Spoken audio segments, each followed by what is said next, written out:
Hey, this is Eric from Catching Light. Hey, this is Hemp. Hey, this is Glenn. Hi, I'm Steve-O. Hey, this is Drew Hines with Hindsight Imagery. This is Matt Callahan at Digimatty Photographic Services. Hey, this is Jason, and welcome to Tales from the Pit.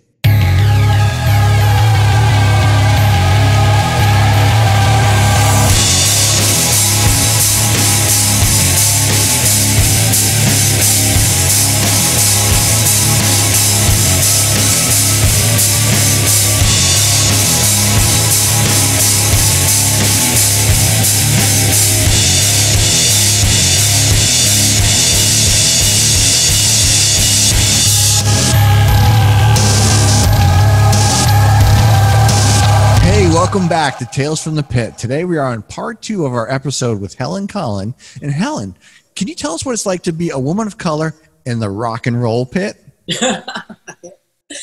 It's exciting. I think one thing that's really cool about it is that you're rare. So when, I'll give you an example. You know, I'll have my pass. And usually what happens, and I do this just to make sure that everything is cool, during the day with production meetings that the production manager may have with the head of security, they will put in a word with head of security, point me out and say, that's Helen, she's going to be taking photos, so that they already know who I am. They spread the word through security. And it's, for me, I requested that be done. You know, people probably, you know, may not, but I say, let's just smooth everything out on the top side so that when the show starts, everything can just go, you know, really smooth. Because, you know, the rock and roll world is not really a world where you see a lot of black people, you know, it's sprinkling here and there, but not, you know, so much. So to be in the pit, actually, you know, first and foremost, beyond front row, you know, to have the ultimate best seat in the house, besides a drummer, you know, but to be in that position, you just want to make sure that everything is kind of taken care of. I enjoy the rush of being there because it always feels representative. I have no choice but to feel that. And I think that adds itself to making sure that I do a really good job, because when you are a loner in what you're doing and your work is still going to be pitted up against everyone else who's doing it, they are going to check you out and go, you know, are you supposed to be there? So I like to shoot and take away all aspects of what I'm supposed to be doing and just have the viewer enjoy the work and forget who even shot it physically, if that makes any sense. So yeah, it feels great to be there. It's an adrenaline rush. I know I'm representative of it, and I have a responsibility to be really good if I am going to be the only one there. And that's how, you know, my friends feel who shoot too. Same thing. Yeah, and you have, I mean, your talent is just off the charts regardless of, you know, anybody's skill. Your talent is just amazing. And you were just earlier talking about others as well that are really, really talented at this as well. Do you have a group of friends that you want to give a shout out to? I sure do. So my homegirl, her name is Karika Fields. We've been friends since high school, and she is part of a black female photographer collective in Brooklyn, New York called She Shootin'. And they've had exhibits and galleries, and Karika, she's been in books, and she's got just classic shots. Like, Karika's the only person I know who actually has a shot of Robert De Niro and Spike Lee in Conversation. Like, she's that chick, you know, she's awesome. Wow. Her ringtone is Rio by Duran Duran on my phone. Like, that's her vibe. And my other homegirl, Sancha McBurney. Oh, Sancha, she's a beast. I met her when I was at wardrobe at the Murphy Fine Arts Center, Another Life, at Morgan State University. And Sancha, she was an art student. She is the type of art student who can draw realistically with pencil, where you look at it and go, is that a photograph? Or, you know, she's so talented in carvings and everything. Then she picked up a camera. And so she began shooting, and her skill set, just amazing. So when she came out in 2014, she visited when I was out shooting with Def Leppard and Kiss, and like I said, I got her a pass to shoot. And I asked Eric Singer, I said, Eric, this is my girl. She brought her camera. Can we be in the pit together? So then you have the sister collective in the pit, you know, and she shot amazing photos, and she submitted them to Keith, who, you know, takes care of all the photo stuff for Kiss, and they loved it. I'm looking through my phone to see if I can find a couple of shots, because she just really, she murdered it. She was amazing, you know. But Sancha McBurney, Parika Fields, I love you ladies, and see if we can get the sisters up in. Nice. Yes. This is an open invitation to, if you guys all want to come together and do. Let's just talk about. Let's go. Get them cool on stuff. in. Absolutely. Very cool. Absolutely. And I think that's really cool. I mean, this is, you know, that's a similar situation to what we have here. We have a very different styles of shooting, but when we all come together and we work together, we learn so much off each other. It's just nice to have that opportunity to be around other talent like that. Absolutely. All right. So here is a really amazing shot of Kiss. Could you tell us more about this shot? Yeah. Okay. So this right here, first of all, Eric Singer from Kiss, the drummer, I love you. You are amazing. This tour, you know, I was shooting Def Leppard, and it was like, okay, Helen, so, you know, you can shoot Kiss. When are you going to go shoot Kiss? And I was like, okay, all right. I will be honest with you and say I was nervous, and I did not jump on the bandwagon right away, because in my heart, I was like, okay, you have to rock this. So I just was like, okay, I got to think about this. I don't really jump into stuff immediately if someone asks me to do something I really want to do, because I need to think. I'm a thinker. My head has to kind of get the memory space going. I got to clean the card out, put it in, and get logical about it. So I was doing like, okay, how can I shoot? Where can I shoot from? The band, you know, being on tour together, everybody gets to know you. Like, you know, Gene would be like, okay, I can guess what part of Africa you're from. You know, and you'd be like, wait, Nigeria, you know, so, or my aunt, you know, he has this thing where he can pinpoint your ancestors, and he's right on point. So we were all very cool, and Paul is cool, and, you know, I was like, your last name is the same as mine, you know, going through all this stuff. And then there was the shoot.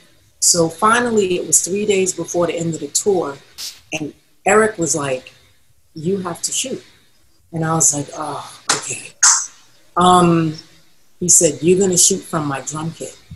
I've never let anyone on my drum kit. You're going to shoot there. And I was like, okay. So, you know, it was 4 days before. I wimped out and didn't shoot the night he said I was going to shoot. The next day, when it was 3 days left, he was like, you're going to shoot. And it was kind of like they were going on stage, like, where's Helen? Helen, I was like, oh. So I got my camera, and I was wearing my black hoodie, and I went, and he told me where to stand. My heart was beating so fast, because I was like, this drum kit is, you know, everyone's, you know, looking. So I was like, how are they going to do this? I don't want to be a part of this show. And, you know, it's all about incognito when you're shooting. You don't want to upset the balance of what's going on stage. And we went out there, and I stayed on the drum kit, and Eric would do stuff and say, okay, I'm going to stand up now. And then that's when you get this shot. And then the drum kit for the finale would go 50 feet in the air. And he's like, okay, you're going to be on the kit, and I need you to ride. And when I stand up, you bend down. And then I'm going to sit down, and we're going to change places. Paul's going to swing the guitar and look up.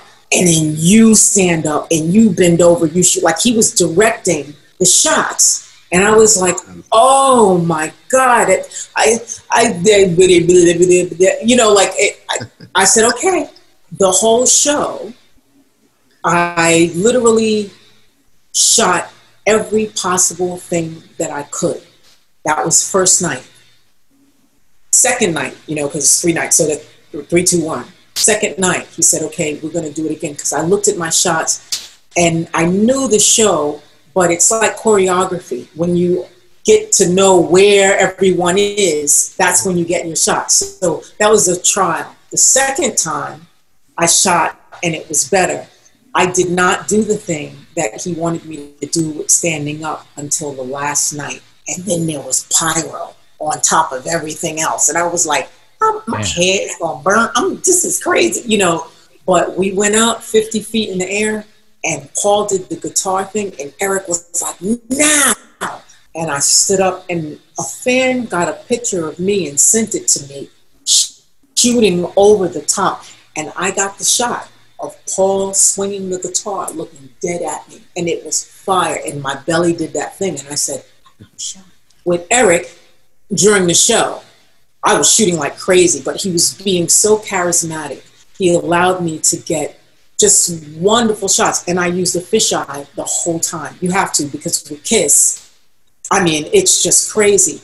But one of those 3 nights, I went around to the front, because I didn't stay on the drum kit the whole time. I went around the front, and when Paul saw me, he played to me for about 4 songs, to the point that he sat on the edge of the stage, and I stood between his legs and shot in his face. And he was singing, and I was just between his legs, like, and people were like, who is this black woman? What is going on? But I got my shot. So that's why you'll see one of the shots is black and white, and that's when he's just getting up. And then he leans into the camera, and then there's another one. You'll see with Paul, he's leaning in all the time, just looking at me.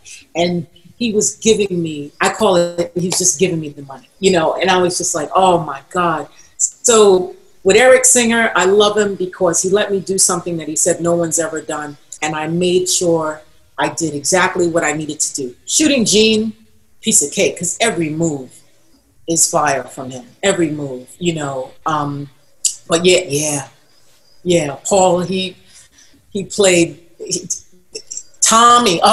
Tommy gave shots too. That's iconic. Yes, yeah. That you stole my question, because I was going to ask you about. There's a couple of him on your site, I believe, and I was going to ask you about that, how that all came black about. And white. I felt like, yeah, that's it. Paul was just playing to me. He was just, you know, and it was just, you know, it was just get it, you know. And that picture I did make black and white. I think I shot it black and white.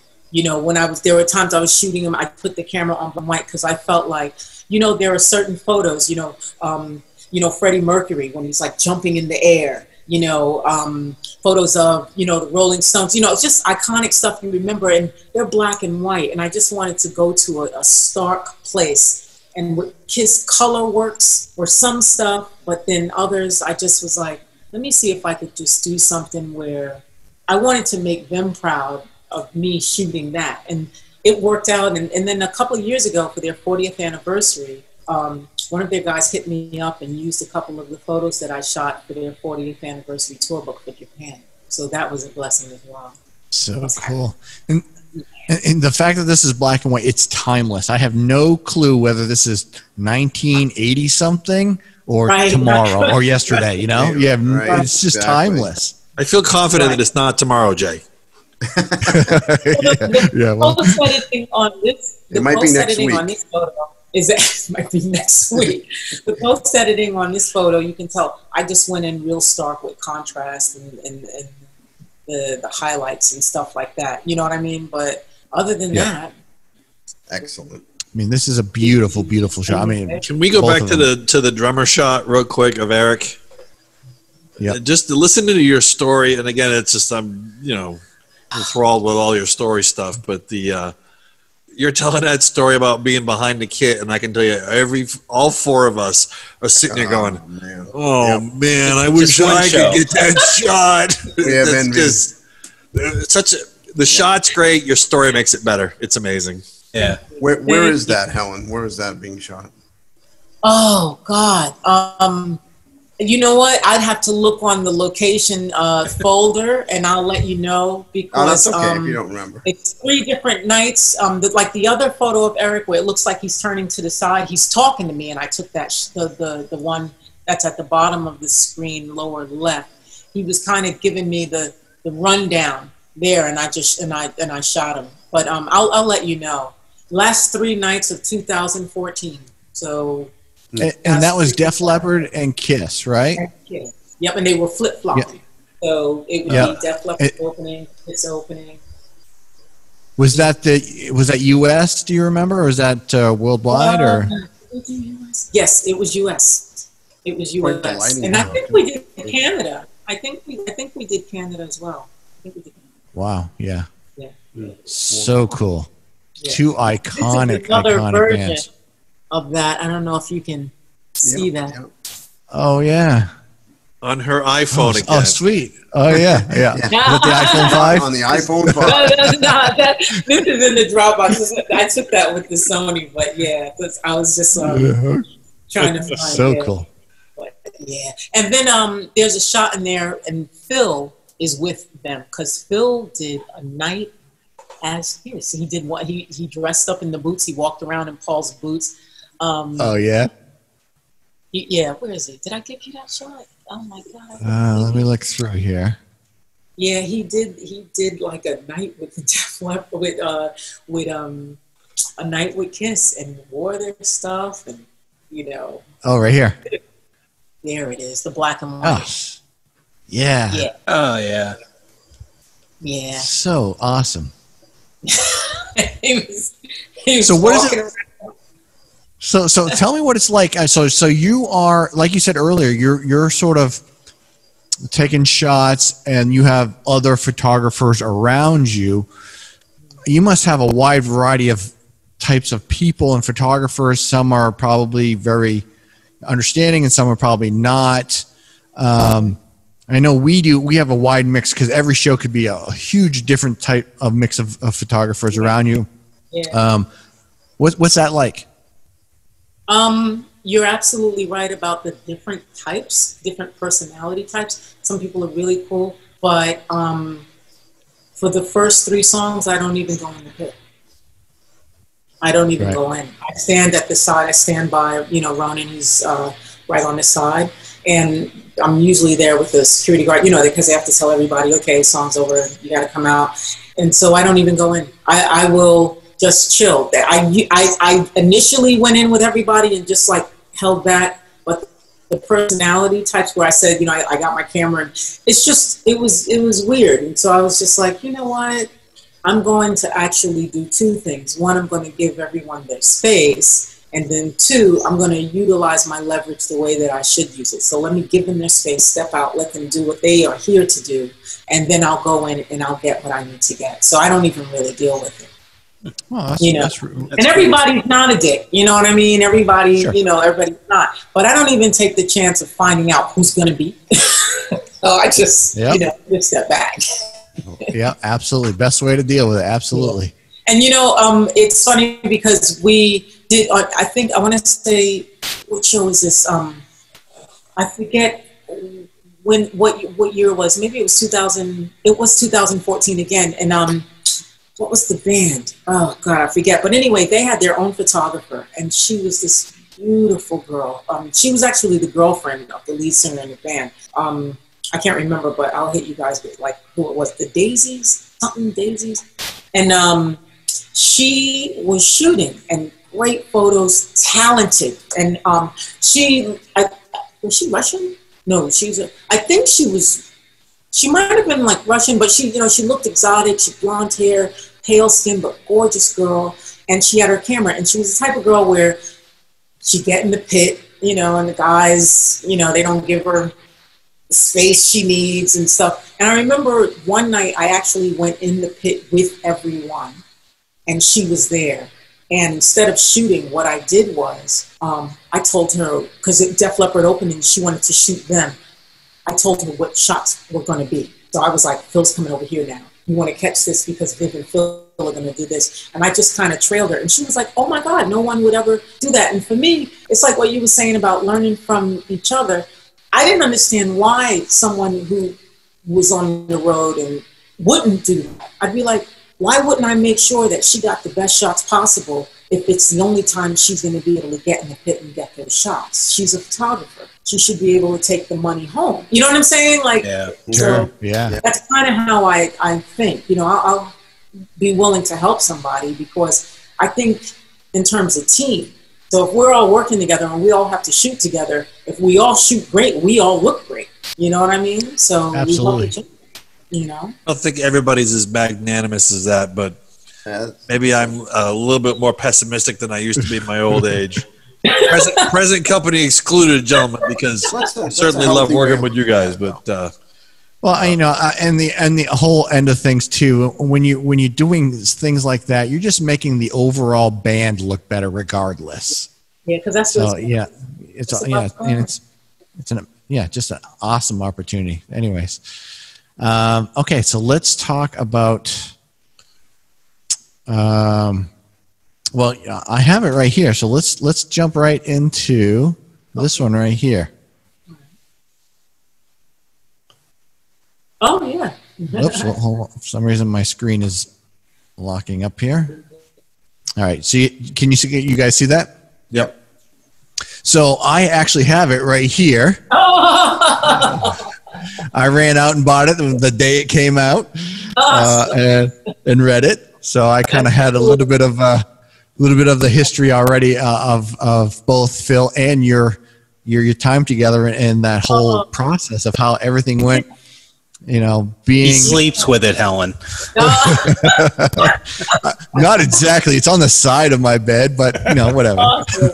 That's awesome. No, it's a great. I wanted to add something, but I didn't think. I was going to add something too. Hemp handled it. So for those. And Helen, this is the way it is with us every day in the group chat and all that stuff. Yeah, all the time. Great This is the way it is. 8 a.m. So, yeah, so I'm going to nerd out. And, you know, for those that don't know, I am like, since day one, number one band of my entire life has always been Def Leppard. So, you know, again, having you on, first of all, with your history and your talent and your, you know, just your overall, you know, persona is just so wonderful. And again, congratulations on everything you've done.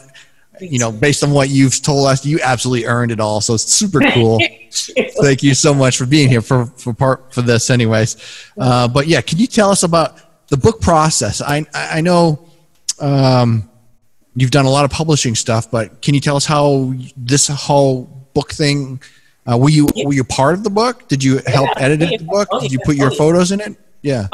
So it wasn't really, I did the shot that I took that shot of Phil probably way before, you know, he was on a book. He was looking for a shot. And, you know, I submitted that to him and said, why don't we just do this one, you know? And he was like, oh, you know, the guitar 1957, London 1957 is a gift to him from, you know, Scotty Appleton, who was his guitar tech. Phil stole Scotty from Rush, you know, he always says. But Scotty had given him the guitar for a present.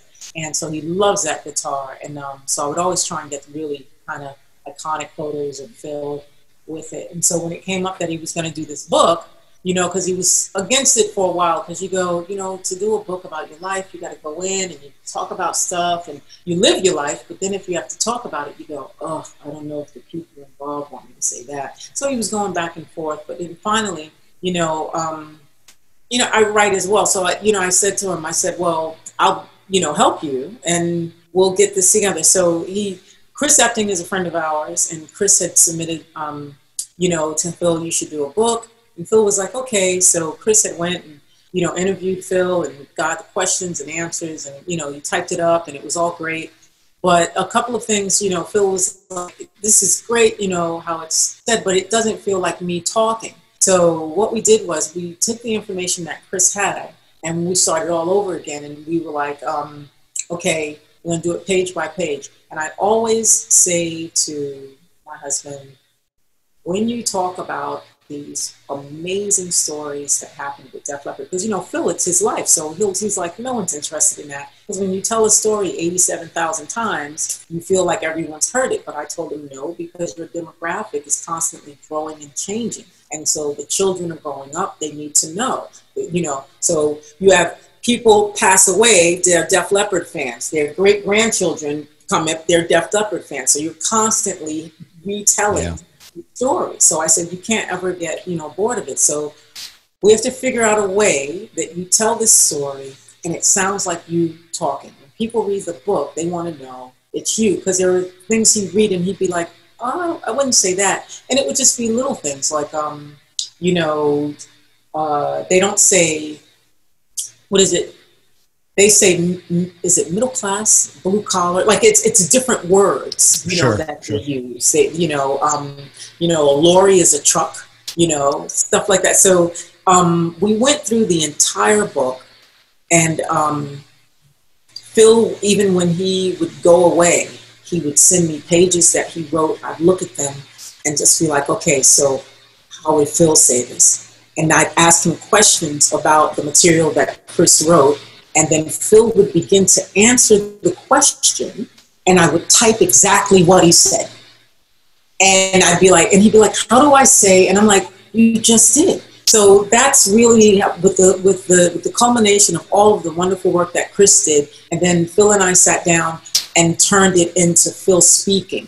And that's what I think everyone kind of really feels, because it's Phil's words. So, when he's describing his early years in Girl, and when he's in the club and the London scene, and he's talking about, some girl threw up on somebody else, it's him actually speaking and telling the story. So I think once that kind of like modus operandi started happening, it became easier, and then it just flowed and it came out, and everyone was like, I felt like, you were talking to me. I was like, was he talking to you? And that's really it. And he was pleased with it in the long run as well. So, and Chris is great, he's amazing, we love him. So, we were able to just kind of, pull that out. Because when I'm with Phil, I'm always like, he goes, how would I say so-and-so? I go, just say it. Just say it. It's a different world. You just say it. People want to hear what you have to say. The internet has made us closer, more informal. And so if you say something that sounds like a speech, it's going to be impersonal. And that's not what this is. So yeah, you guys, I'll say you absolutely nailed it on his perspective, because as I read it, I'm reading it in his voice. I'm hearing his voice as I'm reading it. So I'm like, yeah, you totally nailed that. Right. You're going to have some good dreams tonight, Helen. We apologize. We apologize for him before we end the show. Sorry, I'm fanboy geeking out here. Sorry, never fanboyed before. Bromance. Told us he booked you. I went, oh no, he's gonna fanboy. I just know. Don't tell Phil, please. Y'all, I'm gonna send you a picture. Yeah. All right, so let's talk about. Let's move on. So you did a lot of the Delta Deep stuff. Let's move on. You want to talk about the Delta Deep stuff? Yeah, sure. All right. Go ahead. So Debbie, Phil, and I wrote the first song in New Zealand in our kitchen out there in Queenstown, and we were like, okay, because Debbie and Phil, my godmother Debbie, she's been singing from the cradle, So when I married Phil, I was like, she sang at the wedding, and I always said to him, I was like, if you and Debbie did something, oh my God, this would be so crazy. So one day he played this song, and it was Muddy Water Blues by Paul. But anyway, he played Muddy Water Blues. And I said, you and Debbie, you would kill it. Next thing you know, Debbie was in New York. Phil got the guitar. I called Debbie. I said, Debbie, Phil is out here doing this song. You need to hear the words. You need to learn the words. She came out, and then they did the song together, and it was amazing. So that they would play it for a couple of friends in the living room, and then Phil had to do something for some TV show, an interview, and then Debbie was with him, and then they did the song on like a morning, TV show. And then the Gerson Institute, Charlotte Gerson, we went there because Phil had raised money for the Institute by auctioning off a guitar, and then Debbie and Phil performed there. And that's where people were like, where can we get the album? And we were like, right, back to the drawing board. And then it turned, and then we went to New Zealand, we wrote that song, and when we came home, then we continued to write. And we were like this feel, because Debbie, you know, she has this gospel soul voice, you know, just Aretha. And the description of the band, one journalist said that if Aretha Franklin sang front for Led Zeppelin, you know. God. So we were trying to figure it out, and they were like, it's the Mississippi, but it's the Delta, but it's deeper than that. And I was like, yo, why don't we just call it Delta Deep? And they were like, oh, that's it. So then everything goes with concept. I'm a concept person, being a costume designer, because you need concept to carry the vision. So I said, well, if we're doing the Delta, it's kind of like, you know, the juke joints back in the day. They were in the woods, and you know, like black people would go to these little shacks, and they would have like catfish, and they'd be playing, you know, guitar and the fiddle, and they'd be dancing and stuff like that. I said it's old timey, and that's where the concept for the photography came in, and that's the what's it called, like the Guero type, you know, where it just looks like it's almost burned, you know. Right. Yeah. And so I researched that type of photograph, and then sat each one of them in front of, I bought like these different type of, you know, backgrounds and drops, and played with them until I found the right one. And then I sat each one of them in front of it, took the photo, and then I went in on post-editing to create kind of this feeling. So it's a distressed kind of, you know, thing, but not so much where the picture is just gone.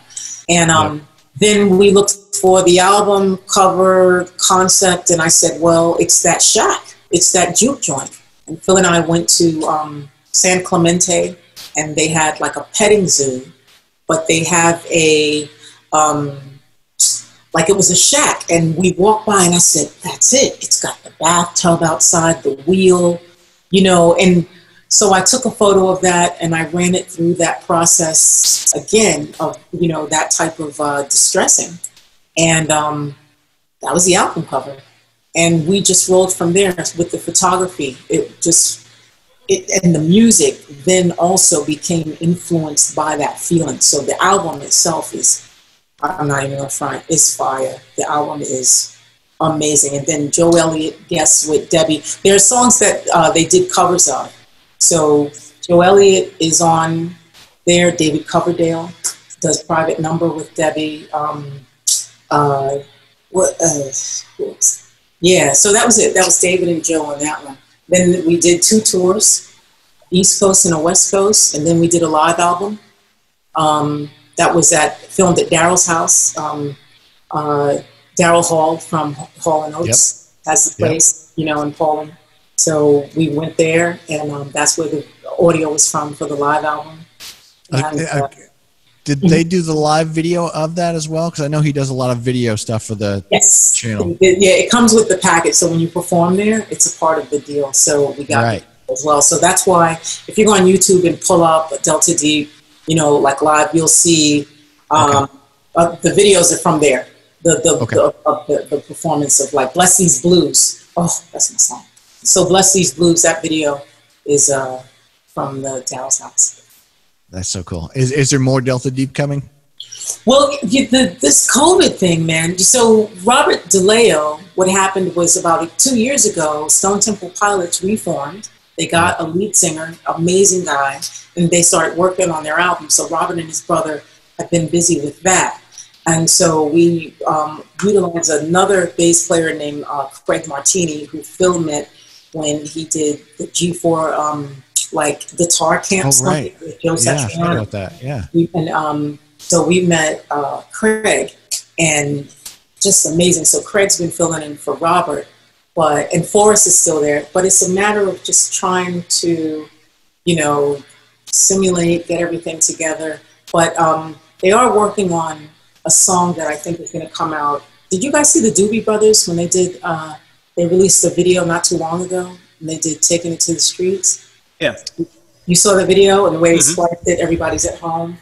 So yeah. Another one they did. It was the cover. It wasn't theirs, and I can't remember what it was. And I played it for my family sitting on the back deck, and they were all like, "Yeah, that's great, Dad." And I was just enthralled with it. But they did. We did one of their songs, but they did it like you know, everybody's at home, but the way they cut it was nice. And so we are looking to do like a Delta Deep kind of joint like that. So, because we got to keep the music going, because they need. Yeah, that's cool. Yeah, you got to be creative in our sort of lockdown situation. Yeah, we're trying. That's how this came about, by the way. Yeah, absolutely. I love this. This is awesome. This is so awesome. It really is. It's very cool. Okay. Yeah. How are you doing on time? You okay? Yep, I'm fine. Okay, cool. Let's. You want to dive into something specific? You want to jump right into the Whitesnake one? Yeah. So that's Joel Hoekström. And that was where were we? That's actually in Sheffield, and Whitesnake was performing. It was Whitesnake and this a while ago. But Joel, his hair is amazing, and I had all of these different shots of him, but he just does this hair whip, and I kept trying to catch it. And I finally was able to get a few, but this one came out. This was one of the best ones. But I will tell you about this. I was supposed to shoot Whitesnake probably about 4 or 5 nights before this. And the night that I decided to do it, I said, okay, you know, I'll go in. And I had shot maybe 3 nights of Whitesnake, and this was the last night that I was going to shoot. The memory card, I had shot the previous nights of Whitesnake. It almost looked like a drawing. When this show started, I was like, wait, I got one chance to get this right. So all of my Whitesnake pictures are from the last night. I freaked out, but I was fine. So this is all like me, you know, going, okay, he whips his hair now. So that one came out, yeah. And the other photo I sent you last was no, this was last, but the other photo in there, I think Reb Beach, and he's playing with Michelle Lupi, and Michelle is on bass. Is Reb? Did I send that? Let's see. Yeah. Right. That's right here. Here we go. Yeah. So they're just so energetic. So Michelle is French. And he was amazing, amazing bass player. And that's Reb Beach. And that was the first night I met Reb, like, seriously, to take photos of him, you know, because the other nights I was intimidated because, you know, he's a monster, you know, and I didn't want to be like in front of him, like, you know, he looks down and goes, what the hell is she doing? So finally I just got my guts and was like, I'm going to take this shot, you know. And so I think that's the only shot I got in. And, you know, I was pleased with it, so I let it ride. Yeah. I threw a sepia overtone on that bad boy and called it a day. You nailed it. That's awesome. Thank you so much. It's so cool to see all these shots, because again, I'm sort of geeking out on your photos because these are all my childhood heroes that you're showing me these awesome shots of. This one with Ricky Rocket throwing the drumstick in the air. That was a fluke. That was by chance. I had my camera on speed on that one because he was doing a drum solo and I kept missing the drumstick. So I just put it on speed and I caught that shot. So I was pretty happy about that one. Now, Leopard and Poison Torch several times I caught, that I think that's when I originally met you, was that 2015 or something like that. Now, Ricky's, if I remember correctly, he's quite a photographer as well. Is that right? Did you guys talk shop at all? No, you know what? Because it's so busy and everybody's just back and forth. So every time I saw him, we were just kicking it, like just, you know, laughing jokes and stuff. But we never really talked. I didn't really talk photography outside of, you know, the show starting, half hour, get my stuff together. I kept the job on the floor. Yeah. Nice. Yeah. All right, let's jump through a couple Poison shots here. Yeah. This is awesome. Bobby Doll, thank you. I love the shadowing on his face too. His look. The concert lights help. That's 60% of the shot, really. You know, and the green and stuff. The one shot I wanted to point out was you have man rays. You got Phil, and it looks like Phil is kneeling. It's the black and white. And nope, not that one. Go up. It's 3 of them. It's the 3 of them. Yeah, this one right here with Phil. Oh, yep. Nope. Phil Paul. This one right here. Here. Yep. Yep. We took that in a pissy alley in London. We are in an alley, and I put that up with duct tape on the side of a building and put my flash on. And we took shots for Man Rays. Like, literally, it was disgusting. And I said, guys, we got to get this shot. They got dressed inside of the studio. It was Sheffield Studios. They came outside. They're like, where are we shooting? I said, right back here. I was like, do not touch the ground. And we took the shot, and literally, I think I took 3 or 4, the ones that you see, the individuals, and that was it. And we were done. And this is this on the CD? That Man Rays, this is for their punk funk roots rock album that came out in 2000. Right. Yeah. Yep. So those promo shots, we use all of them. Love that shot. Thank you. So cool. Natural light, you said, or you use flash? I used my flash and natural light. It was a sunny day, but sunny in London means use your flash. Yeah, say it looks like an off-camera flash from the left. Yeah. Yeah. Well done. Excellent. Yeah. Thank you so much. And was this the same session or different session? Same session. Same session. I didn't use flash on this, so the sun is, as you can see, coming from the left side. Yep.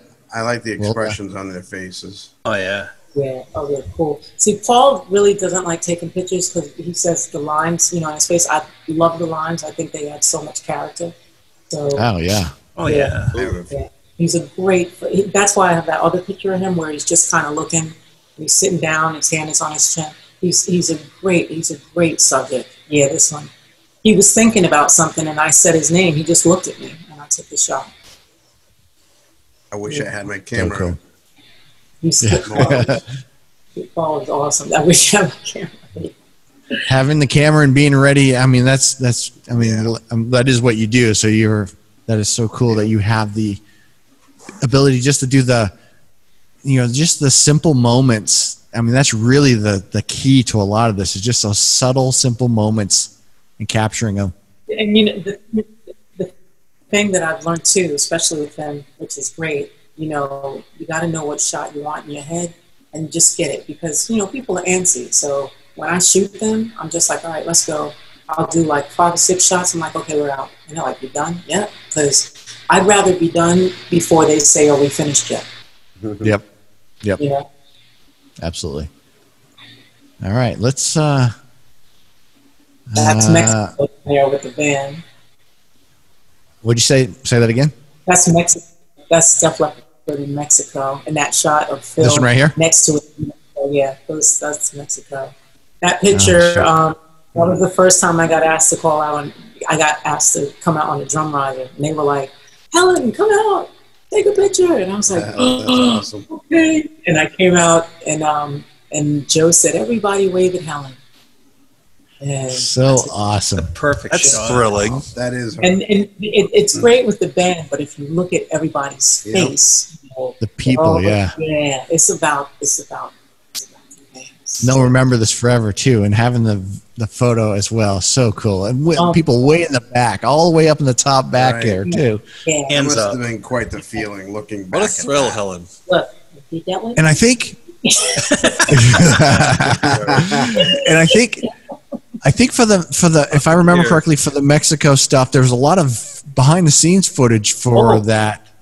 Tons of stuff. Yeah, I shot that.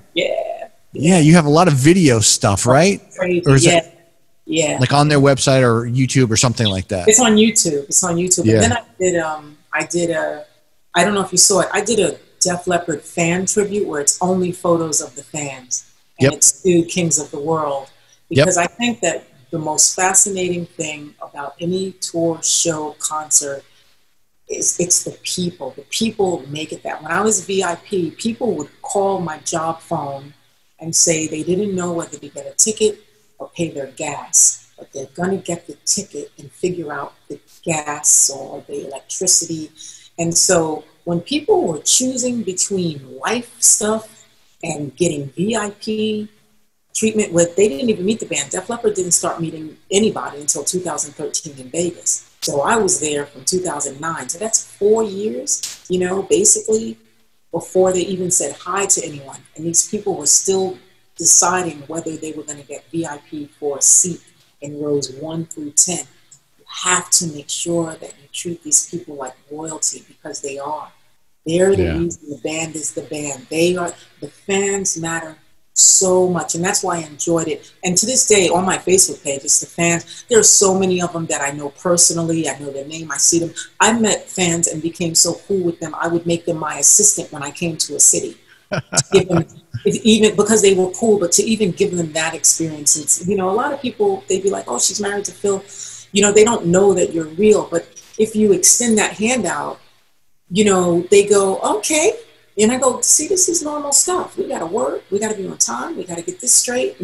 And, you know, there's the band. And they're like, whoa. But then they're like, well, we need to do this for the band. So the fans are number one. And the reason why I love the job so much is because, like I said, I'm a Jackson head. Michael Jackson, Jermaine, Jackie, Tito, Randy, Marlon, LaToya, Rebe, Janet, you name it, everybody. So I know what it's like to be a fan. I saw the Jacksons live. That album, 1981, Madison Square Garden, I was there, you know. So my friends were holding me by my collar so I wouldn't throw myself off the mezzanine.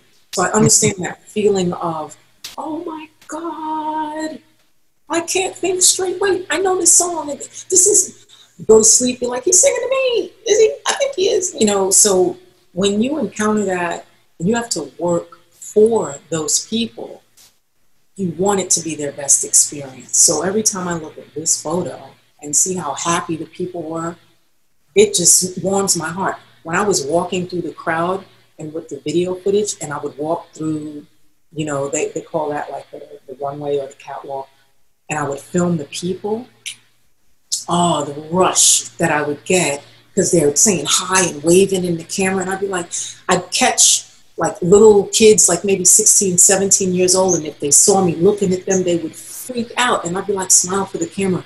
When people see you taking their photo, because it's not all focused on the band, you've just made someone's night. We don't know what anyone's day is going into this place, but if you can make it worth their while, and I have that access, it's multi-layered. It's not just about me. It's not just about the band. It's about the fans. You're not the only photographer that said that on our show, too. And I think we feel the same way. We'll turn around and look at the crowd and say, you know, this is cool. They're here for them, but wow, these people are having fun. Oh, Absolutely. Yeah, you know, I love them. I think they're so cool. You know, hey, fans are cool. Absolutely. Let's. I want to get to some more landscape stuff in a moment, but let's do a few more concert things. Sure. Anything else specific that you want to talk about? Let's see. Bret Michaels, it was hard to get him because he moves around a lot. Yeah. So it was like, I don't know, it was like pulling teeth trying to get a shot of him because it'd be like his head turned. Or his hair, you know, and I was, and I had said to him, I was like, I'm going in the pit, and he was like, oh, you could try and get a good shot of me. You know, he's so sweet. He was like, oh, my face is probably going to look crazy, whatever. And he's such a handsome guy, but he's so humble. You know what I mean? So I said, Bret, I'm going to get an amazing shot. You know, like I am. So then, of course, you spend the show trying to get an amazing shot, but you're like, I put my foot in my mouth, and I got to get this shot. But lo and behold, he, you know, has a brilliant smile. And really, the whole time with him, I was just waiting for him to flash that smile.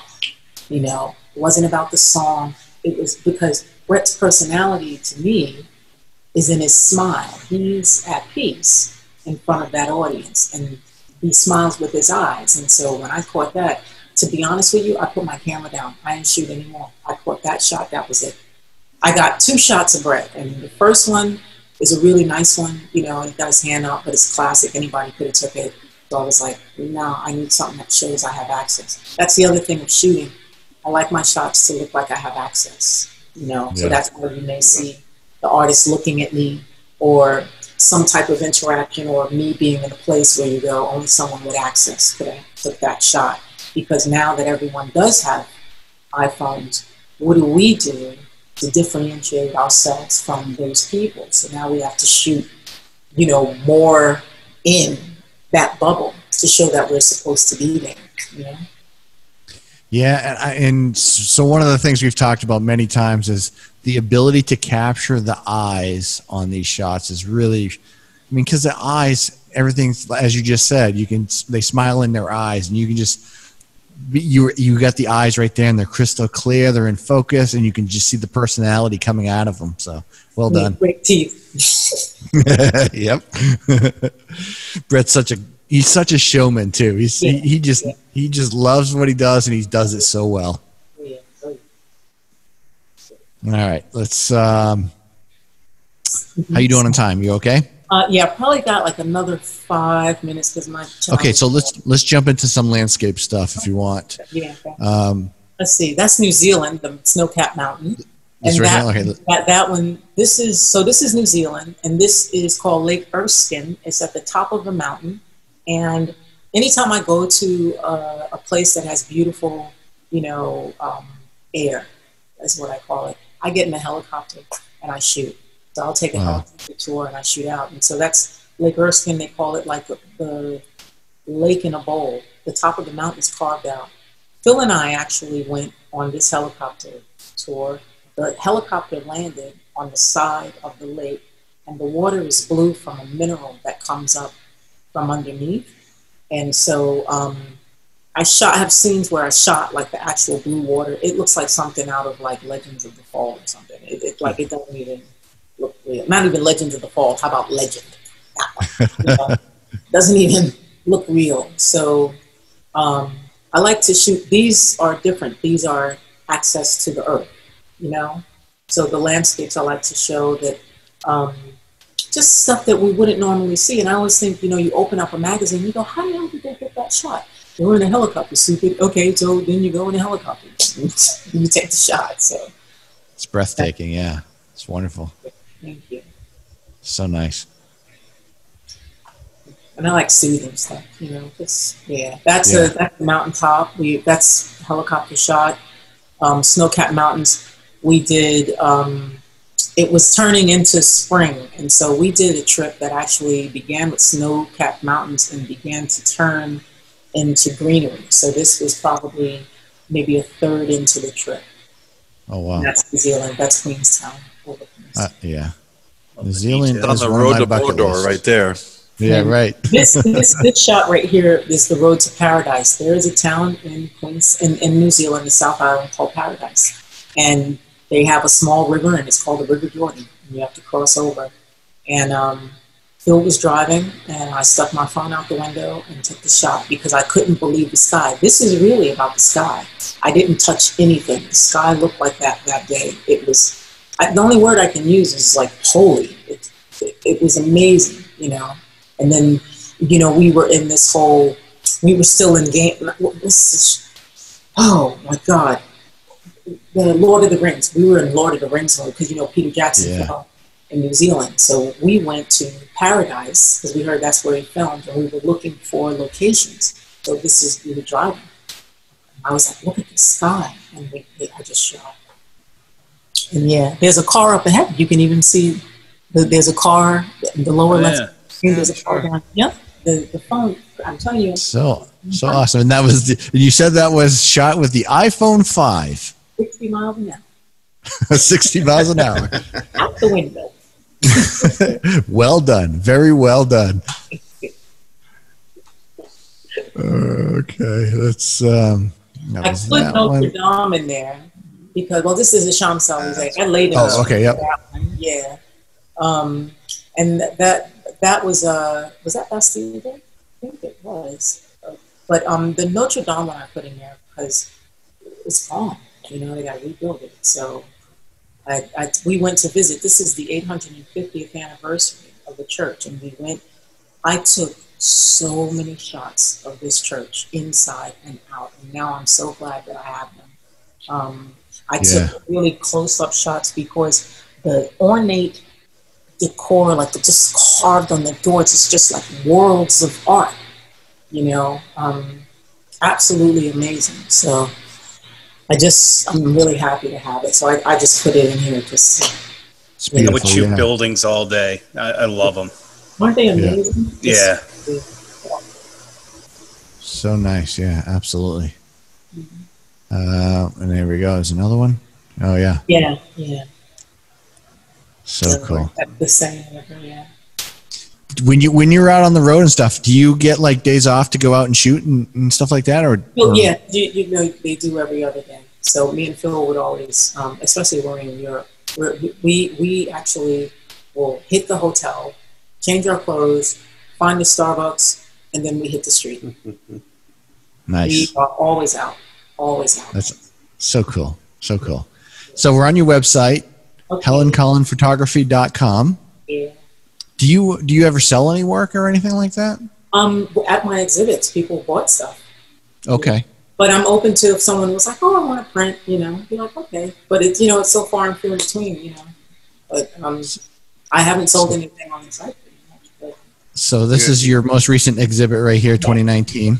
yes, so I have the New Zealand piece in there. That's dragons. That's the second picture is dragons tooth. That's a part of right. it. Yep. That's a part of it. This was taken on my iPhone out of a window. Nice. Yeah, that is Prague. That's here. We were on our way to Catalina Island, so I shot that. Yeah, that line in the sky. It's crazy. I don't know what that was supposed to be, but that was there, so I just shot.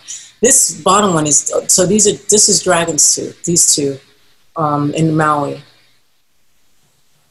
Wow, that's amazing looking. Those are cool.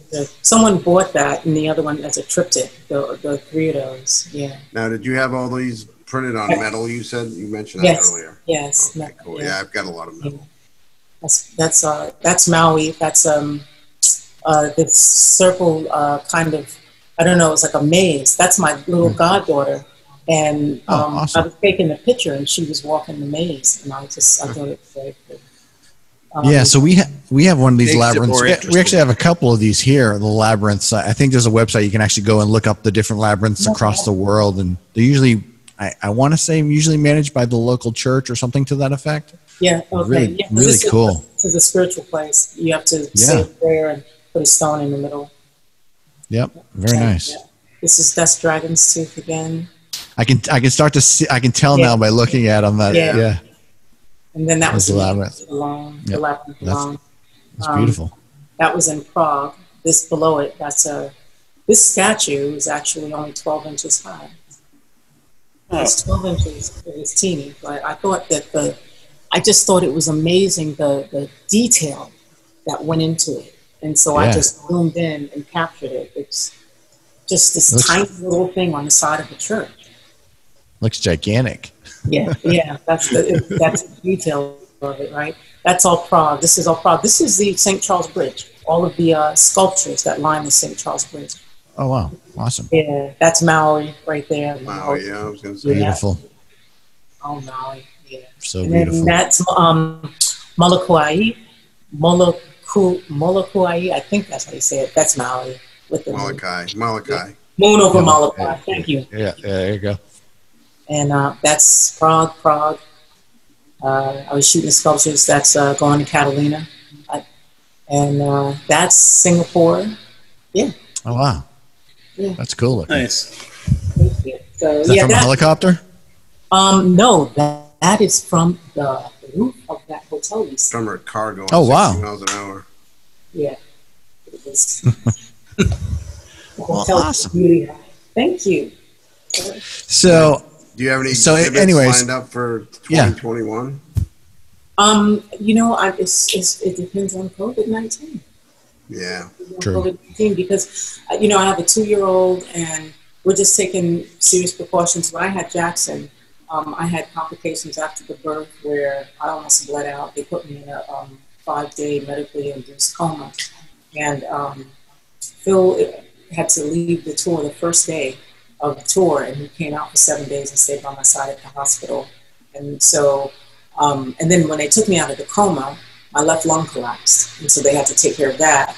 So, I'm being very careful with my health and taking care of myself. And then Phil is over 60, he's 62. So, we just want to make sure that we remain healthy and we mask up, we kind of chill. Everything we need is right here. That's my god sister, Nakia. That's Debbie's daughter, actually.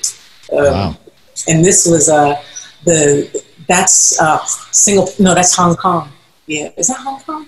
No, that is Shanghai. Yes. Sorry. But the whole deal is to make sure that we're as healthy as possible for Jackson. So until 2021 comes and you know what's going on with vaccines, we're just kind of chilling. Yeah, that's all you can do. Yeah. Well, I'm going to geek out for a quick second and just let you know I am like one of the biggest Def Leppard fans. So much of a Def Leppard fan that my son is named Elliot Joseph. Really? Yeah. And I actually sing in a Def Leppard tribute as well. So I just had to geek out for a quick second. Are you Joe? I'm the Joe Elliott. I'm the singer. Yeah. Yeah. So I was just. No, he's Helen. I just had to geek out. Yeah, technically correct. I am the Helen of the band. You are taking pictures. You know what? That's cool. Let me show you this. So Phil gave me this as a wedding present. People don't even know I have this. He gave me a bass. Look at that. Ooh, man, that's cool. Oh, wow. A bass. Oh, awesome. Oh, yeah. He That painted is it. beautiful. Like the That colors. is beautiful. Oh, Oh, that's awesome. Holy smokes. that is so cool. That's my bass. That is sweet. So, you want to play us a tune? Hell no. Do a little slapping on it? No. Next show for us? Yeah, right. Hell no. I ain't that person. I'll first show you a hat before I play you a tune. You know how you're All right, supposed to maybe practice? next time.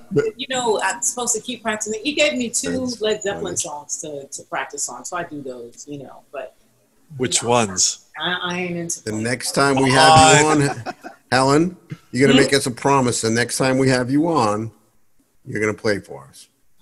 Okay. Come on, you're a very You just talented guarantee woman. she ain't She's never Roll coming her back. eyes. I am never going to come on this show with you idiots again. She's never returning my I wanted email. to be like, it was great until. Way to go, Glenn. Do you know my Uncle Bob by any chance? Yeah. No, Glenn's brother-in-law? That's a running joke from previous shows. Yeah, well, yeah. So, all right. So, let's. if you're a Def Leppard fan, I'll tell you this. Joe, Okay. He says that to everybody. 2014, I was shooting the band, and I shot, pictures of Joe as well. There's one picture in particular that I shot of Joe that I thought was absolutely beautiful. Joe told me that when his mother saw it, she had it blown up. It sits on top of her fireplace, and she said it's the best picture that she's seen of her son. Oh, so cool. The shot that I took of him, but it's one of those shots, and I was like, he looks quite handsome there. The So woman cool. thing. The rest of us You got. I mean, pictures. you got the eye for it, no doubt about it. It's So cool. Yeah.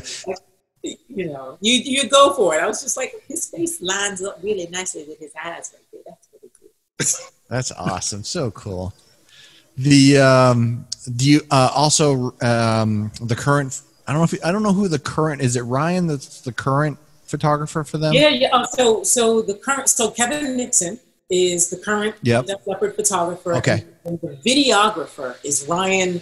Okay. What's Ryan's? I can't remember his last name. But I reached out to Ryan, him as well. Ryan, he's amazing. So Ryan came on the scene because he hit me up through Facebook one year because I was looking for, we were doing Delta Deep and I was looking for someone to do video. And he hit me up and sent me this video that he redid, cutting, Def Leppard stuff. And I was like, oh my God, this guy's amazing.